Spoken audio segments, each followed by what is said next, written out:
What's going on YouTube? So the compact crossover segment is one of the very most competitive segments in the US, and the Chevy Equinox has long been a popular but not quite best-selling option. However, Chevy is trying to jump up the sales charts with the introduction of the all-new 2025 Equinox. This new crossover is promising to really elevate the design, features, and especially the technology over the previous generation. So, does this new Equinox have what it takes to take on RAV4 and CR-V head-to-head? Well, let's go ahead and find out.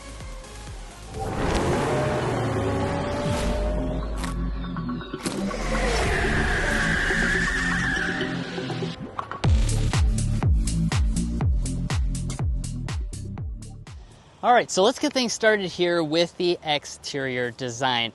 Now, obviously, Chevy has done a lot of work to make this Equinox look a lot more handsome and a lot more Traverse-like, and you'll see that begin up here with our grille.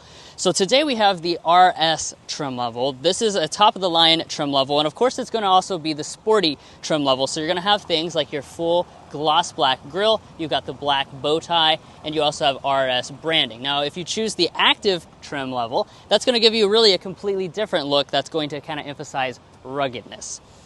Now, in terms of our lighting, we do have a very premium headlight arrangement. So up here at the top is our daytime running light and turn signal indicator.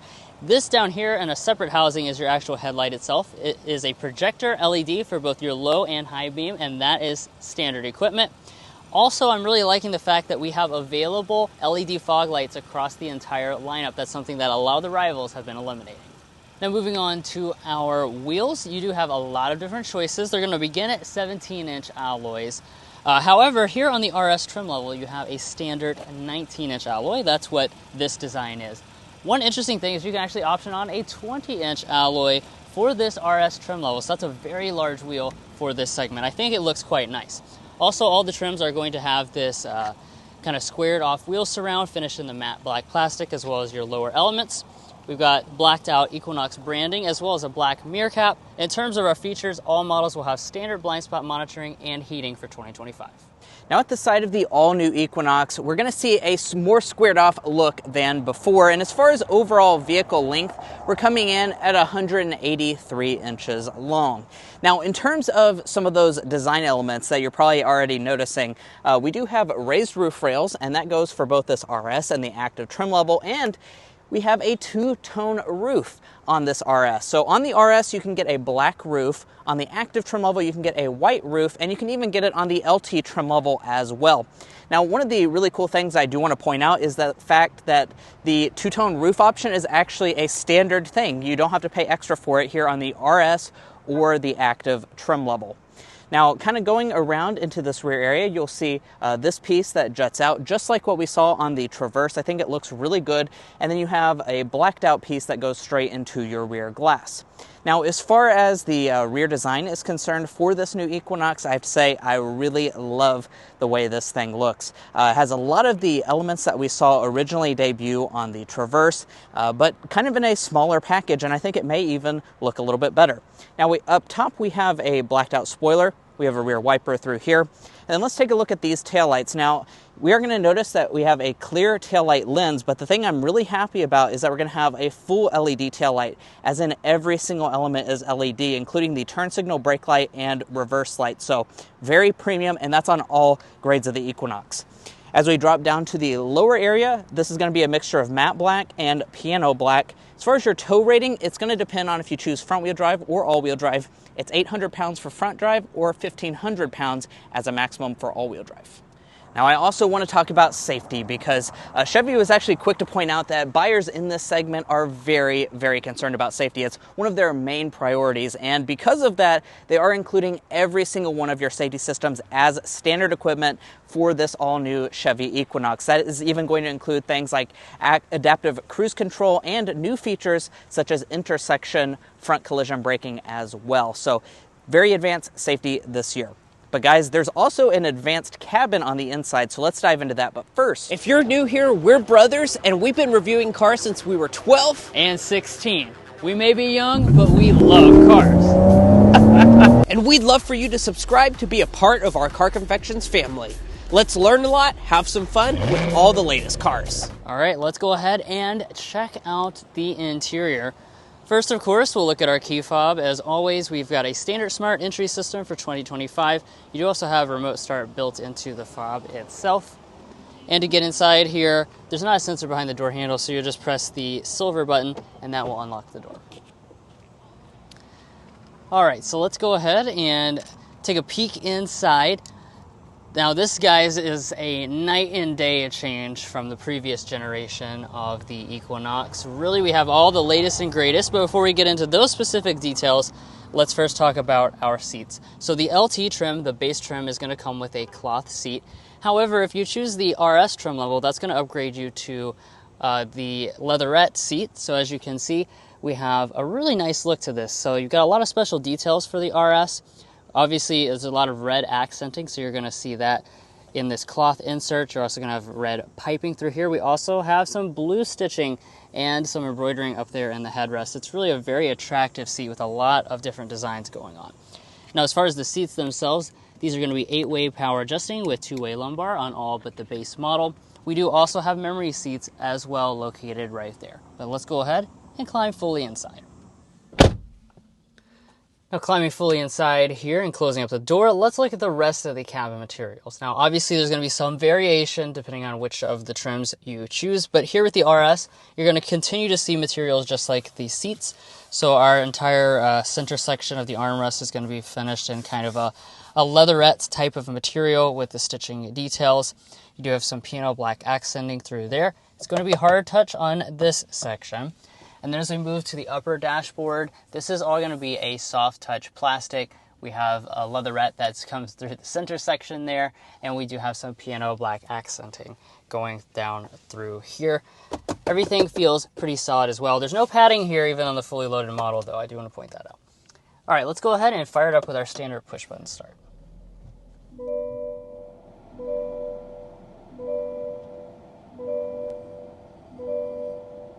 Now, obviously, one of the first things you're going to notice when you get inside this vehicle is just how much technology we have on board. And let's get things started here with kind of the individual features at our gauge cluster. So just like a lot of recent Chevys, this has a standard full digital gauge cluster. This is a 11-inch screen. It's on all the trims. You have all the same functionality, including going to the full screen map view. It looks very, very nice.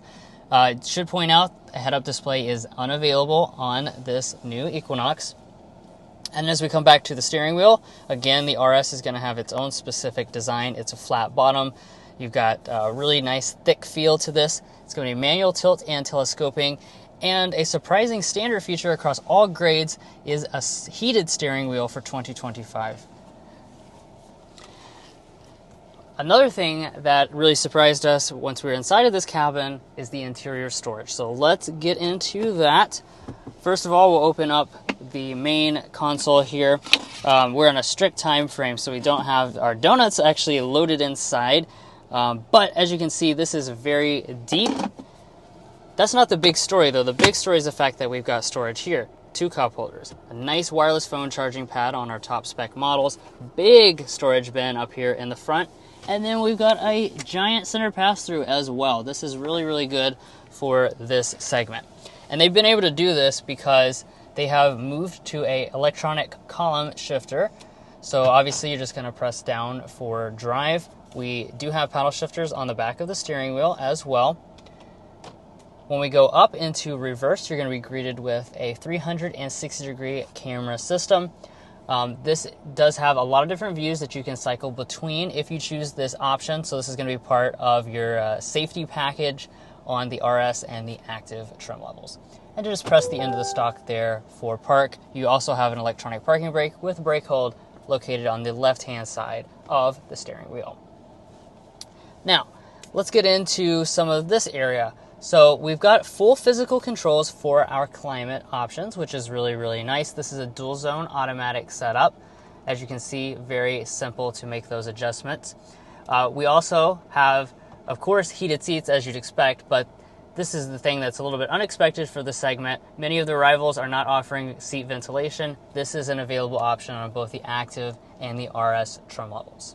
And let's go ahead and take a look at the main display. So first of all, this is 11.3 inches, which is much larger than it was in the previous generation. This is also the latest software iteration. So it has Google Apps built into the system itself, like Google Assistant, Google Maps, things like that. We do also have wireless Android Auto and Apple CarPlay, again, across the entire board. And inside of here, you will find some of your functions of the vehicle, including your headlight controls. Now we do also, of course, have your volume knob located right over here. 6-speaker sound system is going to be standard across the entire lineup. At least what we're seeing right now, it doesn't look like a Bose system or any upgrade is available. So even here on the RS, you're just going to get that 6-speaker sound system. Taking a look up at the top, we have an auto dimming mirror, frameless design. This is actually a rear camera mirror because this is also part of that aforementioned safety package. And then finally, wrapping up the front of the cabin, we have a panoramic sunroof. This is offered as an option on all 3 of the trim levels. Now the good news with the Equinox does not end in the front because it actually goes here to the rear as well.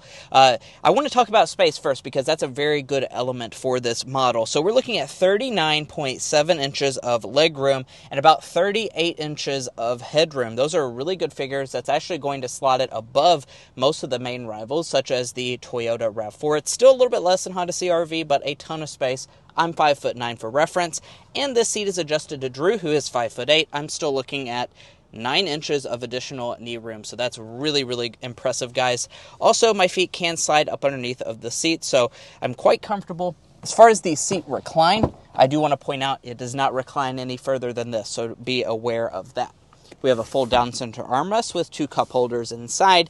And then as far as the features are concerned, I'm happy to tell you that this all-new Equinox will offer heated rear seats. That is something that also a lot of the competition is not including. So I'm happy to see that's an available feature on the RS trim level. We also have two vents through here and 2 USB ports down at the bottom. They're a Type-C variety. Now, if you turn over to the door trim, I want to point out that it's going to be the same as the front. Hard touch in this upper part, but we do have that kind of rubbery leatherette material through the middle section and a little bit of bottle storage down at the bottom.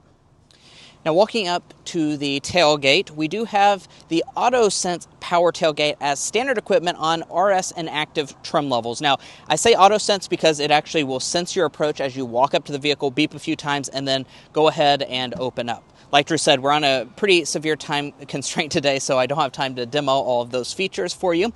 Now, as far as the space is concerned in here, I'm sure you're very curious about this as well because, you know, this is a compact crossover. That's a very important thing. 30 cubic feet is what we're looking at behind the second row of seats. And then with all the seats folded down, we're going to be looking at 63.5 cubic feet as a maximum. So that's a pretty good figure. However, it is going to be less than Honda CR-V and Toyota RAV4, so keep that in mind. As far as other features, I do want to point out you have 60/40 split folding seat backs. There are not any handles to fold them from the back here, so I will have to go up there and do it manually. And when we do that, you will notice that the seats do fold pretty flat to the floor. And behind Drew's 5'8" driving position, as far as cargo length is concerned, I know a lot of you guys are curious about that as well. We're looking at 72 inches of overall length behind that 5'8" driving position. From behind the second row, we're looking at 36 inches of length. As far as cargo width is concerned, they did say they made it wider, and we're looking at about 41 inches wide. And cargo height comes in at about 29 inches. So in case you're looking to haul something specific, those are your numbers. Underneath of the floor, you have quite a bit of additional space. As you can see, it goes all the way up underneath of here, and we're also going to have a spare tire integrated underneath of the floor.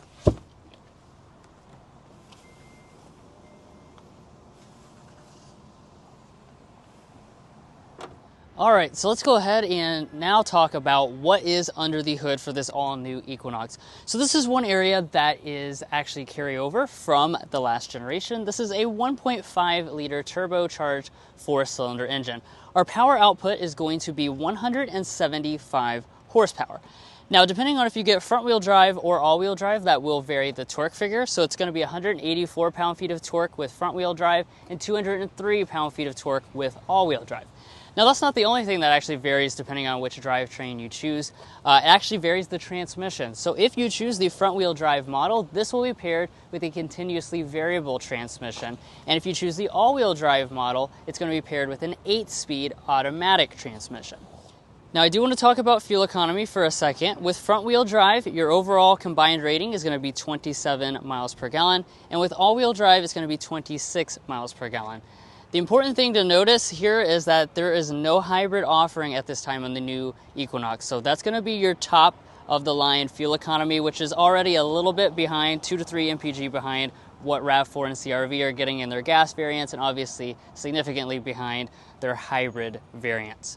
Now, of course, this is the part of the video where we're ready to head out on the road, but we can't share that quite yet. We're under a driving impressions embargo for a few days, so you will have to come back to the channel to check out our in-depth test drive. When we take that test drive, we're going to get things like our signature sound level reading. We're going to tell you how the ride quality compares to the competition, all types of important things you're going to want to know. So make sure you come back on the date down below so you can get those in-depth driving impressions. But for now, out of respect for Chevy as well as our fellow journalists, we will be honoring that embargo.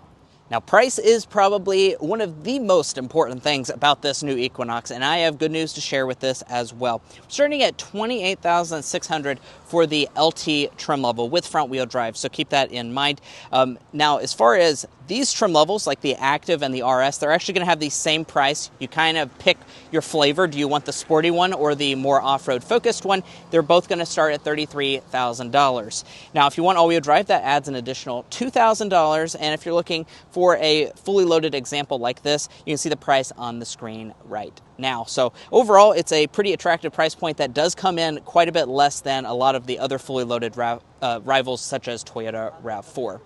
And if you're looking to buy a Chevy Equinox or any new vehicle, we would encourage you to go to carconfections.com/newcarquotes. Now, the reason you do that is because we have a tool on our website that will connect you with local car dealers in your area to get you the best price. It's also going to give you access to invoice pricing information, which is a great tool for dealership negotiation. If you'd like to take advantage of that, a link is provided in our video description, and we also have a pinned comment at the top of this video. And guys, that's going to be where we leave off on this in-depth review of the all-new 2025 Chevy Equinox RS. If you enjoyed watching this video or found it helpful in your purchasing decisions, which we hope you did, we'd really appreciate it if you hit that subscribe button down below. By subscribing, not only are you going to get the latest car reviews such as this, you're also going to be a part of our Car Confections family. We have a lot of fun on this channel, and I'm sure you won't want to miss out. So do yourself a favor, hit that subscribe button down below. We'll catch you next time as we sample more of the latest automotive delicacies.